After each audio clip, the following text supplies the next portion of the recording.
All right, so lesson 4 is a chance for us to discuss how something from algebra really affects your life in a very obvious way. And that's this concept of interest. All right, you've heard this word before when talking about things involving money. You hear about bank accounts and you hear about credit cards, and both these things involve interest. So bank accounts, you earn interest, and what that means is if you've got money in a bank account, the bank actually gives you money. So your bank account actually grows just for having money in the account. So if you have a savings account and you throw some money in there and you don't ever throw another dime in there, if you come back in a few years, you're going to have more money than when you left. So that's how bank accounts work. So that's a good thing. Credit cards, on the other hand, they charge you interest. And what that means is if you go to the store and you buy something for $100 and you buy it with a credit card, when you go to pay that bill, by the time you're done paying, unless you pay the whole thing off right away, which some people do, but if you decide to make payments on the credit card, if you bought something for $100, by the time you're done paying for it, you might have spent $110 on that item. So that's how credit cards work. So bank accounts, you earn interest. Credit cards charge you interest. That's a big difference. Now, there's two different types of interest. There's simple interest, and then there's also compound interest, which we're going to talk about in just a minute. So here's how simple interest works. Simple interest takes the initial amount. So we're gonna assume bank accounts in this case, but for a credit card, it would work essentially the same way. So let's take this example right here. So say you put $1,000 into a bank account, and let's say that the bank is going to give you 10% per year. Now that's extremely high. You're never going to see something like that. But let's just say for the sake of argument. So the way it works is at the end of 1 year, they're going to take 10% of your initial deposit, which is $1,000. 10% of that is $100. And so now you have $1,100. The second year, they're going to do the exact same thing. They're going to take 10% of your initial deposit, which was $1,000. 10% of that is $100. And so again, they're going to give you another $100. And so now you have $1,200 in your bank account. Compound interest works a little bit different. Compound interest says, okay, here's what we're going to do. You put your initial investment of $1,000, and the first year, it's exactly the same. We're going to take 10% of your initial investment, which in this case would be $100, and we're going to add that to your balance. Here's where it's different. Unlike simple interest, where they give you another $100, compound interest says, wait a minute, we're going to give you 10% of whatever your new balance is.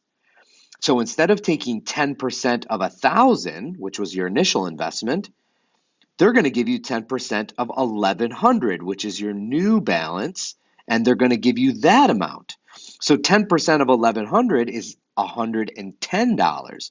So now you have 1,210. So you can see that these are going to be a little bit different. So let's write a formula for calculating these. Okay, so let's start with this simple interest example. I think it might be best if we make up a table here. I think if we look at a table, this might be a little bit easier to understand. You always want to be able to see the sequence. So we're going to stick with n and f of n, but what we're really talking about here is this is really the number of years, since we're in context, and this is your account balance. That's your account balance. So in year 0, we have $1,000. And I want you to notice that I'm starting with 0 here, which is going to be a little bit different. This is going to change things slightly. But I think you understand enough about sequence to do this. So in year 1, we have $1,100. In year 2, we have $1,200. In year 3, we have $1,300. In year 4, we have $1,400, so on and so forth. So there's our sequence. So in this case, if I want to know what my balance is going to be, then I'm going to take my initial investment and I'm going to add to it $100 times the term number. So the difference between this one and the way we've been writing it is I'm not going to do n minus 1. And the reason why I'm not going to do n minus 1 is because I'm starting at year 0 instead of year 1. So take a look. This is $1,000. It works. That would be in year 0. That would be 1,000 plus 100 times 0, which is 0. So that would be 1,000. And in year 1, we would do 1,000 plus 100 times 1, which is 1,100. And in year 2, it would be 1,000 plus 100 times 2, which is 200. So that would be 1,200. So it works. It's written slightly differently, but it works. All right, now let's move down and let's talk about compound. And again, let's make a table. So again, I'm going to do n and f of n. And let's do let's just say the first 5 years. Whoops, I forgot 3. 3, 4, 5. Okay, so I'm going to start with $1,000. And then I'm going to do 10% of 100. Now, in case you forgot, just as a side note down here, if you want to know what 10% is, we're going to do 1,000 plus 10% is written as 0.10. That's 10% of 1,000.